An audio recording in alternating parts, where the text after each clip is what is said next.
2018년 6년 전 나는 호주로 왔다. 한국에서 고등학교를 졸업하고 경찰의 꿈을 꿈꾸었다.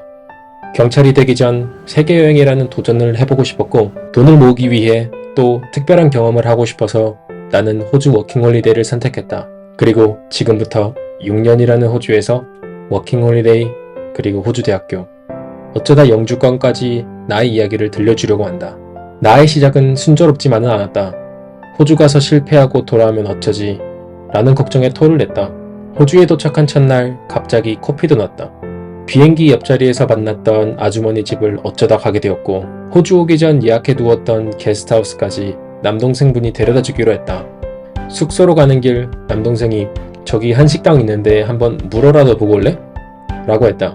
그렇게 딱 하나 뽑았던 이력서를 드렸고 다음날 트라이얼을 보라는 말을 들었다. 그래도 굶어 죽진 않겠구나 라는 안도와 첫날 밤을 보냈던 나의 4인실 게스트하우스 뷰이다. 그렇게 한인잡을 시작했지만 돈을 목적으로 왔기에 세컨잡을 찾으려 했다. 매일 밤이면 테라스에 나와 이력서를 고치고 자격증을 따려고 시험을 봤다. 아무 경력이 없었기에 카페나 레스토랑이 보이면 무조건 들어가 매니저부터 찾았다. 혹시 너희 사람 구하니? 하루에 30개의 이력서를 돌려 정말 100장 가까이 돌렸던 것 같다. 그날은 강가 옆에 있는 모든 식당을 돌리기로 하고 마음을 먹었다. 역시나 그렇듯 매니저 지금 없어 라는 말을 듣고 나오던 길 한 한국분이 말을 걸었다. 너 혹시 일 찾니? 알고 보니 레스토랑 사장님이셨고 그렇게 세컨잡을 찾게 되었다. 내가 원하는 일이었다. 외국인들과 같이 일을 하고 영어를 쓰는 일이었다. 물론 키친핸드로 시작을 했기에 몸은 힘들었고 때로는 온몸에 먼지가 묻는 건 당연했다.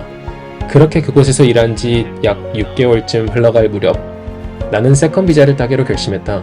호주 생활이 너무 좋았고 1년만 보내고 가면 너무 아쉬울 것 같았다. 그렇게 카카오톡으로 세컨 비자를 딸 수 있는 공장이 있다는 걸 알게 되었다. 매니저가 구인 광고를 올리면 선착순으로 답장을 한 사람이 구직이 되는 순발력 테스트였다. 첫날 13시간 근무에 사실 도망가고 싶은 마음이 굴뚝 같았지만 어차피 도망갈 차도 없었다. 그렇게 같이 일을 했던 동료들 덕분에 3개월이라는 시간을 잘 마무리 지을 수 있게 되었다. 세컨 비자를 딴 기념으로 세계에서 가장 예쁜 해변 2위라는 곳도 다녀왔다. 이곳 브리즈번에서의 삶은 완벽했다. 친구들도 있었고 일하는 곳도 편했고 하지만 나에겐 자극이 필요했고 변화가 필요했다. 그렇게 구글맵을 보게 되었고 저 멀리 서쪽 반대편에 퍼스가 보였다. 지역이동, 새로운 도전을 하기로 했다. 왠지 모르게 나는 퍼스가 그냥 끌렸다. 그렇게 또다시 처음부터 시작하게 되었다. 이력서를 뽑아 퍼스시티 이곳저곳 정말 보이는 족족 다 들어가서 돌렸다. 3일차가 될 무렵 아직도 연락이 없자 사실은 너무 조급해졌다. 다행히 다음날 연락이 왔고 정말 좋은 분을 만나게 되었다. 셰프 형 덕분에 퍼스 생활이 너무 좋았고 행복했다. 같이 여행을 떠나고 경비행기를 타고 일하는 곳에서도 행복했다. 나는 돈이 더 필요했고 그렇게 세컨잡을 찾기 시작했다. 그러다 우연히 경력이 없었지만 카페잡을 찾게 되었다. 알고 보니 마침 한국인이 그만두는 카페였는데 한국인은 금방 배운다는 믿음을 가진 매니저였던 것이었다.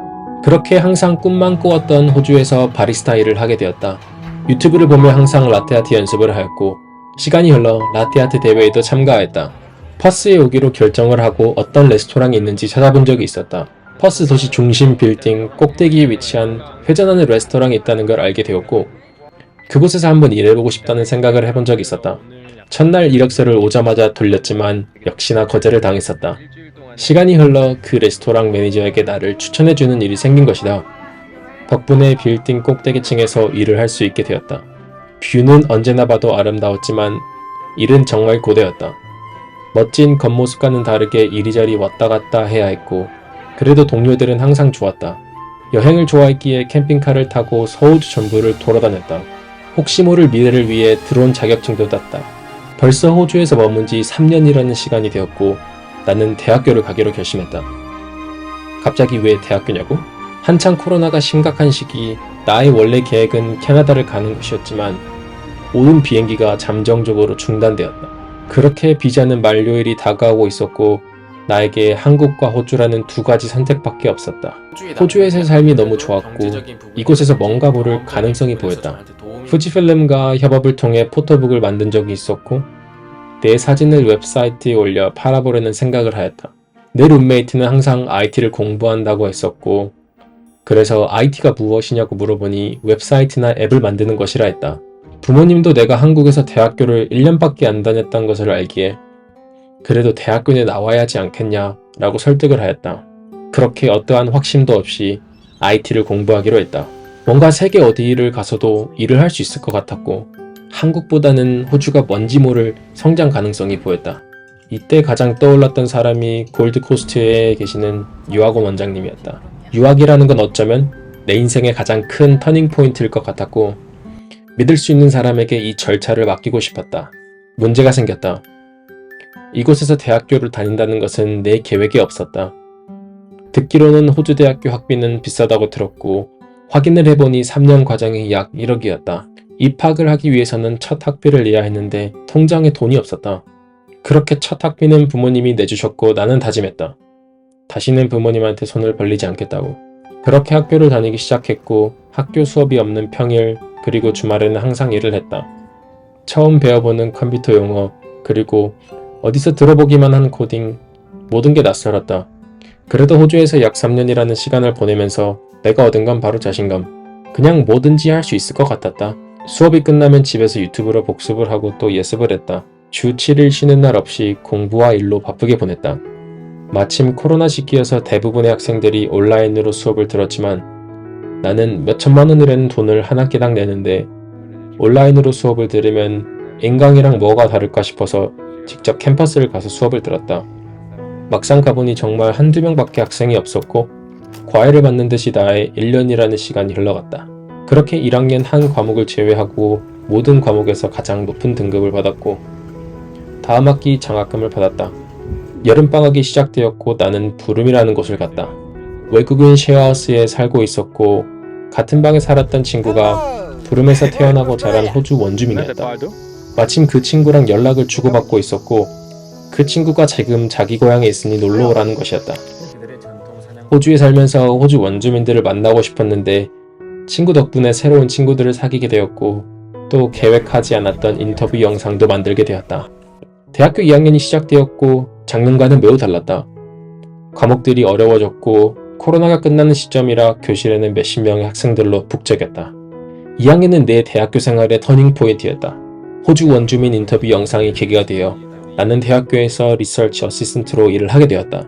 담당 교수님은 진행하는 모든 프로젝트에 나를 초대해 주셨고 행사가 있으면 불러주셨고 장학금 프로그램에도 참여할 수 있도록 도와주셨다. 그렇게 장학 프로그램에도 합격을 하였고 이때 처음으로 영어로 전문가들 앞에서 내 아이디어를 발표했다. 생각보다 내가 남들 앞에 나서서 뭔가를 한다는 걸 즐긴다는 걸 알게 되었다. 2학년 겨울방학 호주 관광청으로 지원을 받아 여행을 다녀오기도 했다. 대학교 생활은 우리가 흔히 생각하는 미디어에서 나오는 것과 매우 달랐다. 학비를 벌어야 했기에 주말은 20시간씩 일을 했고 평일도 마찬가지였다. 호주 시민권 친구들은 수업을 마치고 개인 취미 공부를 가질 수 있었지만 나는 일을 하러 가야 했다. 불공평하다고 생각했지만 내가 선택한 유학이었기에 후회하지는 않았다. 호주에서 삶은 고난의 연속이었다. 갑작스럽게 쉐어하우스에 나가야 했고 마지막 시험을 앞두고 갑자기 집을 찾아야 했다. 쉐어하우스를 찾지 못해 어쩌다 보니 렌트를 하게 되었고 처음으로 내 집이라는 개념이 호주에서 5년 만에 생겼다. 걱정도 되었지만 지금은 내 소중한 보금자리가 되었다. 2학년이 끝나갈 무렵 학교 기간 내에서 인턴십을 하게 되었다. 처음으로 호주에 있는 회사와 하는 인턴십이었기에 설레면서도 잘할 수 있을까 걱정도 되었다. 일주일에 한 번씩 회사에 가서 미팅을 가지고 나머지 4일은 집에서 재택근무를 하였다. 아니 4일도 아니었다. 사실 하루 이틀 만에 끝내고 내 할 일을 했다. 이때 내가 잘만 하면 돈은 돈대로 받고 내 시간을 가질 수 있겠는걸? 라고 생각을 하였고 이 진로에 대한 무궁한 가능성이 보였다. 3개월가량 인턴십을 마치고 회사에서 계속해서 같이 일을 하자고 제안이 왔지만 거절을 했다. 한 달 뒤면 3학년이 시작되니 공부에 집중해야 할 것 같았다. 사실은 그 회사는 IT 회사가 아니어서 뭔가를 배울 수 있을 것 같다는 느낌이 적어서 거절을 했다. 그리고 또 좋은 기회가 오지 않을까 라는 근거 없는 희망을 가졌었다. 2학년 여름방학이 시작되었고 나는 부름을 또 갔다. 항상 새로운 것들을 경험하는 게 좋았고 이번에는 부름 타운이 아닌 원주민들만 사는 마을에 들어갔다. 그들의 전통 사냥법을 보았고 같은 시대에 살지만 다른 생활 방식에 대한 오묘한 생각이 들었다. 3학년 1학기가 끝이 났고 드디어 마지막 학비까지 다 냈다. 기뻤다. 그렇게 평일 주말 할 것 없이 일했던 나에서 주말만 일하는 것으로 바꾸었다.